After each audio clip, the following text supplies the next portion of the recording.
Kementerian Koordinator Bidang Kemaritiman dan Investasi mempersembahkan Marves Podcast. Arungi lebih dalam. Hai tim Marves, kembali lagi di podcast Marves dan kali ini bersama saya Nelly Hasani Rahmi.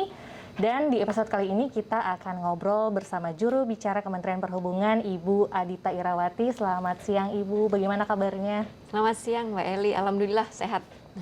Dan kali ini akan berdiskusi tentang larangan mudik. Seperti yang kita ketahui bahwa pandemi COVID masih melanda di dunia, terutama di Indonesia.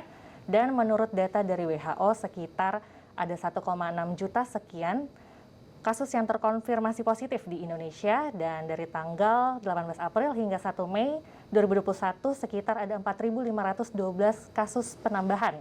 Walaupun angka ini lebih kecil daripada 1 Februari kemarin, pemerintah tetap mengeluarkan kebijakan untuk pelarangan mudik, dan hari ini kita akan berdiskusi, ngobrol-ngobrol bersama Ibu Adita tentang Permenhub nomor 13 tahun 2021 tentang pelarangan mudik.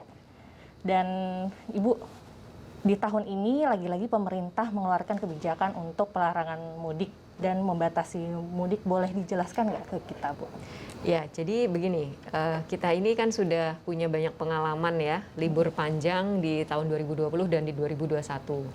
Ada beberapa kali libur panjang dan setiap kali terjadi itu, masyarakat pasti melakukan perjalanan ya, Iya, betul. terus liburan gitu. Dan apa yang terjadi dalam waktu seminggu sampai 2 minggu setelah libur panjang itu, selalu terjadi lonjakan kasus. Yang kasusnya paling tinggi waktu itu mencapai 119%. Itu di akhir tahun kemarin, Bu? Tahun kemarin. Terakhir kemarin di libur tahun baru, lonjakannya mencapai 78%. Nah, ini kan sesuatu yang harus bisa kita kendalikan ya. Karena seperti tadi Mbak Eli bilang, sebenarnya kita sekarang ini kasusnya sudah mulai melandai. Tapi kalau kemudian nanti ada libur panjang lagi, kita biarkan masyarakat melakukan perjalanan secara masif, itu dikhawatirkan lonjakan kasusnya lebih besar daripada waktu-waktu kemarin. Dan kita juga banyak belajar dari pengalaman negara lain ya.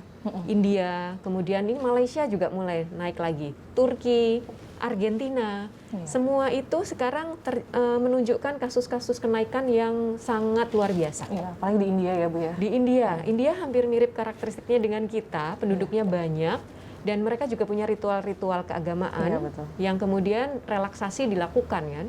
Perjalanan boleh, kegiatan musik boleh, kegiatan agama boleh, dan akibatnya seperti sekarang. Jadi tentu kita harus belajar dari situ Mbak Eli, supaya hal ini tidak terjadi di Indonesia. Dan mudik ini kan perjalanan jutaan orang ya, kalau kita biarkan angkanya jutaan. Nah, pasti hanya punya potensi mentransmisikan virus. Nah, ini yang harus kita jaga betul, supaya momentum yang sudah baik saat ini bisa kita lanjutkan ke depan.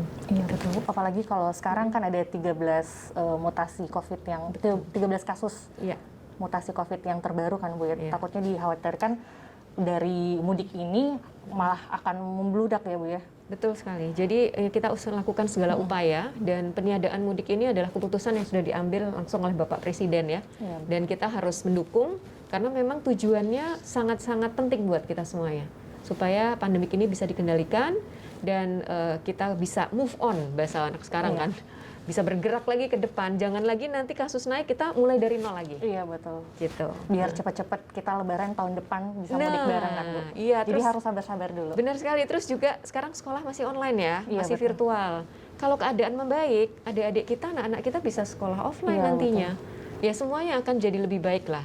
Makanya kita bersabar dulu. Iya, kita bayangin kalau teman-teman adik-adik kita yang baru masuk SMA, baru anak baru, 2 tahun nggak sekolah, nanti tiba-tiba masuk cuma merasakan 1 tahun di sekolah, Bu. Itu kan rasanya kayak gimana gitu, Bu? Iya, jadi mari kita jagalah momentumnya ini. Dan boleh diinformasikan nggak, Bu, kebijakan ini kapan mulai berlaku? Ya, kita akan berlakukan secara resmi itu 6 sampai 17 Mei. Ya, selama 12 hari. Sebelumnya memang ada yang kita namakan pengetatan syarat perjalanan. Jadi tidak dilarang, tetapi syarat perjalanannya itu yang diperketat. Dan mulai tanggal 6 sampai 17 Mei itu adalah masa pelarangan, di mana di situ penumpang-penumpang atau anggota masyarakat yang akan melakukan mudik jelas itu tidak diperbolehkan. Tapi masih ada kegiatan yang boleh dilakukan, perjalanan yang boleh dilakukan itu untuk kepentingan dinas. kepentingan tugas, ya seperti misalnya kita yang ada di pemerintahan harus perjalanan dinas karena ada tugas pengawasan dan sebagainya, itu masih boleh selama membawa surat tugas. Sementara kalau ada kebutuhan yang pribadi seperti melahirkan, meriksakan kesehatan, kemudian juga ada keluarga yang meninggal, itu masih boleh juga. Ini kan kalau untuk yang kita surat tugas itu mungkin berlaku untuk bagi ASN atau pegawai yang bekerja di instansi pemerintah atau BUMN. Tapi bagi orang-orang yang alasan untuk melahirkan, mengunjungi keluarga yang sakit ataupun yang keluarga yang meninggal, itu syaratnya apa sih, Bu? Kita harus menunjukkan apa? Ya, yang jelas selain memang harus menunjukkan dokumen negatif COVID ya, itu sudah mandatori, itu nggak boleh ditawar. Yang satu lagi adalah membawa surat keterangan dari kepala desa atau lurah setempat. Karena ini kan kondisi pribadi ya, kalau dari kantor belum tentu mengetahui ada kondisi-kondisi itu. Kalau tugas itu boleh datang dari surat keterangannya dari kantor. Jadi ke lurah atau kepala desa di tempat dia tinggal. Jadi tadi sudah terjawab siapa saja yang dikecualikan dalam Permen Hub ini. Pertama, orang yang bertugas dari pemerintah ataupun BUMN, BUMD. Kemudian orang yang mengunjungi orang sakit, keluarga yang meninggal, ataupun yang melahirkan ya Bu ya? Atau ada lagi Bu? Ada lagi juga ya, jadi ini kita ada beberapa case pekerja-pekerja non formal. Kita sadari apalagi di Jabodetabek ya, banyak pekerja harian, buruh ya, yang mereka memang proyeknya mungkin selesai dan ya tidak ada tempat lagi untuk tinggal dan tidak juga punya pekerjaan juga. Pilihannya hanya kembali. Ini pun masih boleh untuk melakukan perjalanan. Yang penting ada keterangan ya, dan kita tentunya juga yang penting adalah syarat kesehatannya tadi. Dokumen negatifnya itu juga dibawa gitu. Seperti yang kita ketahui nih Bu, Badan Penelitian dan Pengembangan Perhubungan kan pada Maret 2021 kemarin sudah melaksanakan survei, dan ternyata dari hasil survei tersebut menunjukkan ada 11% responden atau sekitar 27,6 juta orang yang memilih tetap mudik meskipun ada pelarangan mudik. Nah, skenario pemerintah untuk mengatur case seperti ini bagaimana Bu? Iya. 7% itu masih mau mudik meskipun dilarang ya. Kita sudah lakukan survei. Nah, dengan angka populasi kita sekarang 271 juta, itu ternyata angkanya udah naik lagi Mbak Eli, jadi 18,9 juta orang. 7% itu 18,9 juta. Angka yang masih besar sekali ya kalau kita melihat dari sudut pandang pengelolaan mudik. Nah, bagaimana kita berusaha untuk bisa meminimalisir pergerakan mereka? Yang pertama tentunya, mengapa pemerintah mengumumkan jauh-jauh hari? Kan Pak Menko PMK waktu itu mengumumkan tanggal 26 Maret. Dengan pengumuman jauh hari, kita punya waktu untuk mengedukasi masyarakat mengenai mengapa mudik ini ditiadakan. Jadi tadi yang seperti case di India, seperti case-case yang terjadi setelah libur panjang, bahkan ada beberapa kasus juga orang pulang kampung menulari ibu bapaknya dan ibu bapaknya akhirnya meninggal dunia gitu. Ini sesuatu yang harus kita terus sampaikan. Jadi memang fungsi komunikasi publik menjadi penting ya. Di samping juga kita minta bantuan tokoh agama, tokoh masyarakat itu untuk menyampaikan kepada komunitasnya, kepada kalangan-kalangan terdekatnya. Ini dalam rangka mengedukasi. Itu satu hal. Nah, di sisi yang lain tentu kita juga punya waktu untuk mengkondisikan para petugas. Para petugas kita kondisikan, terus-menerus melakukan pengawasan terhadap prokes secara ketat, sampai nanti di hari pelarangannya mereka betul-betul paham apa yang harus dilakukan. Di samping itu juga ya kita tentu selalu mencoba menggali atau membangkitkan kesadaran masyarakat lah, bahwa situasi sekarang ini adalah situasi yang sebenarnya belum kondusif untuk melakukan perjalanan.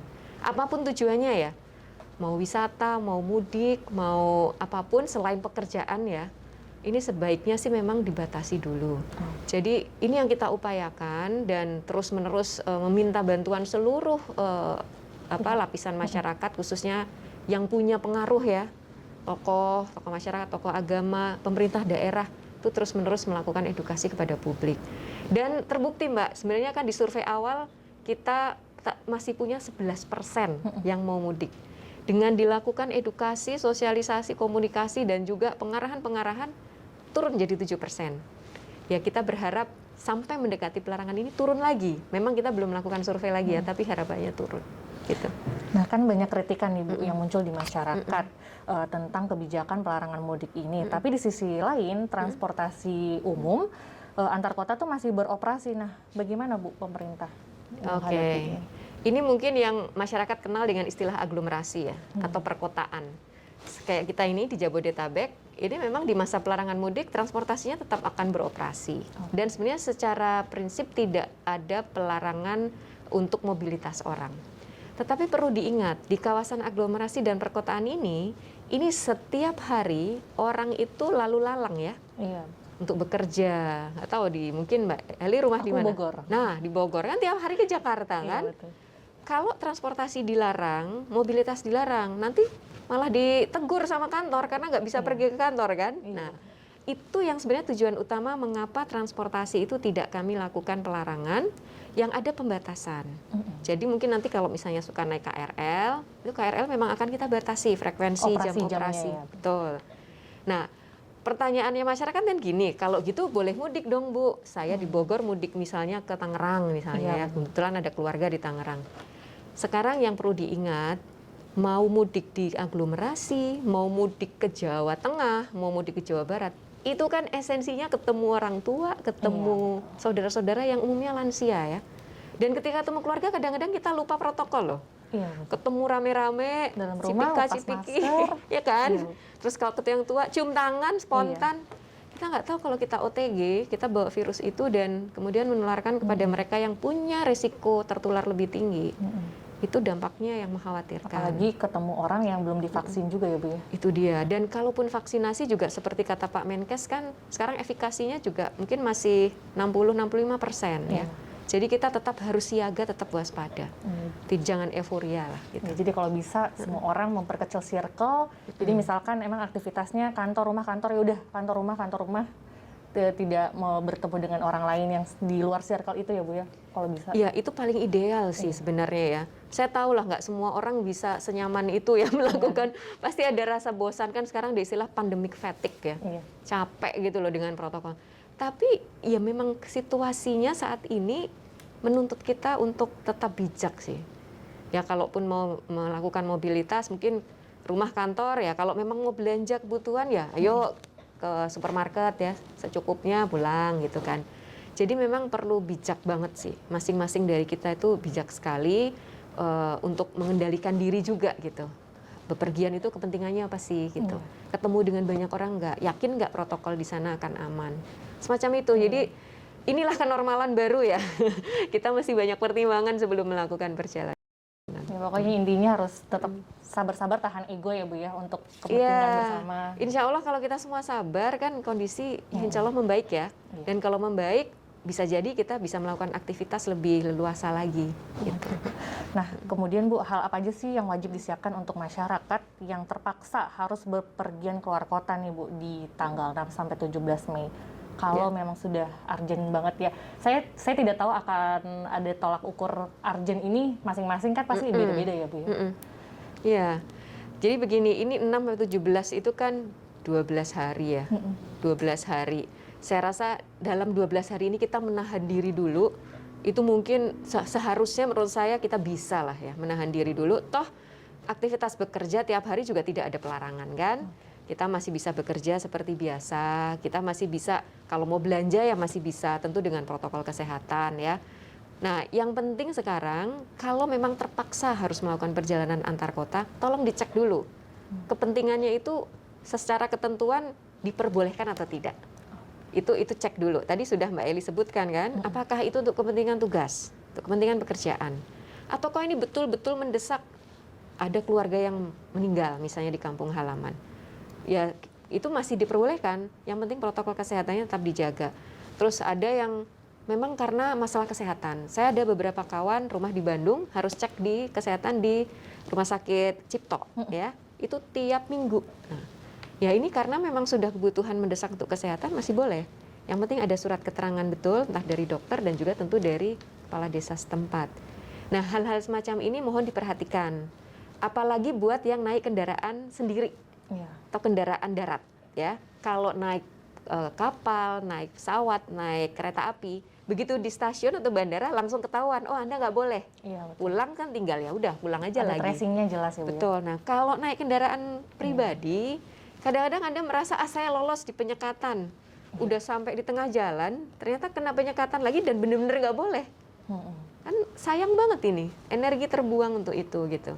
Jadi mending cek dulu.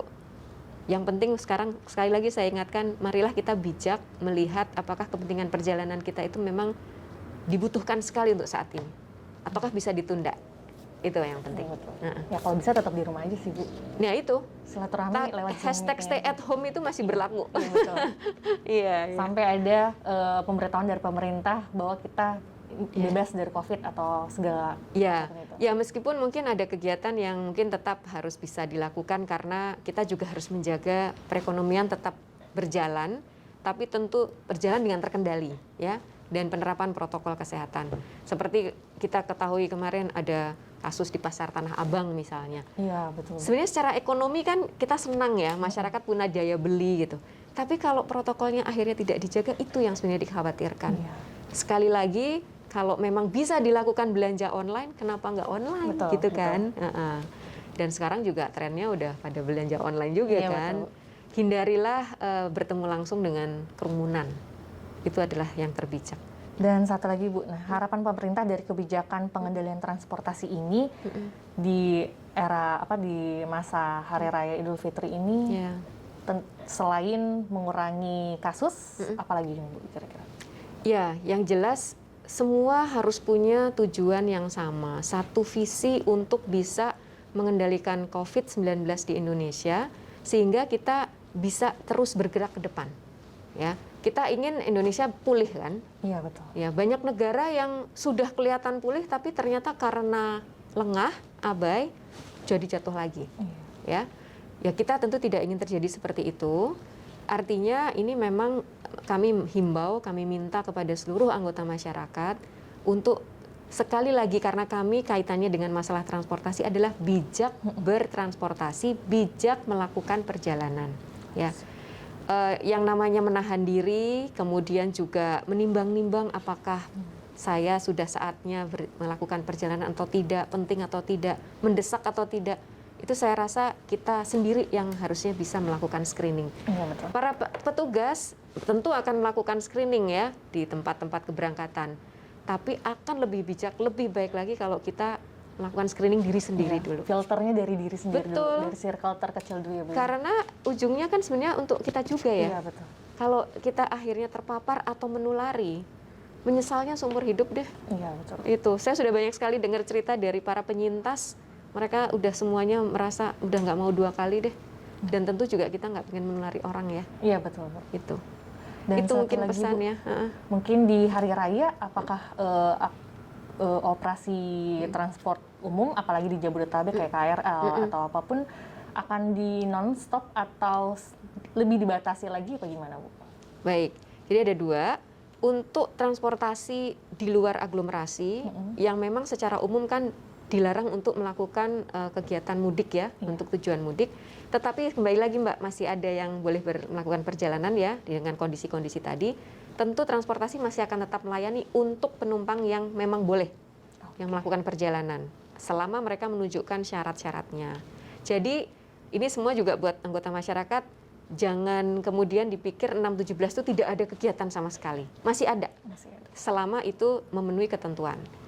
Di aglomerasi juga sama, KRL, Transjakarta, MRT, semua masih melayani ya, tapi tentu dengan pembatasan jam operasional, frekuensinya, terus jumlah armada juga kita batasi.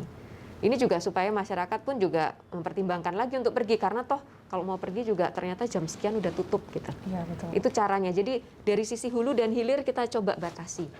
Hulu itu kegiatannya, hilir itu penyediaan transportasinya, sehingga kita bisa meminimalisir kerumunan-kerumunan. Nah, untuk informasi operasi jam waktu transportasi publik bisa kita akses di mana sih Bu? Ya, nanti operator akan mengumumkan, ya, bisa dilihat di akun-akun medsosnya operator. Kalau KRL kayak keluarnya di komuter line ya, KCI.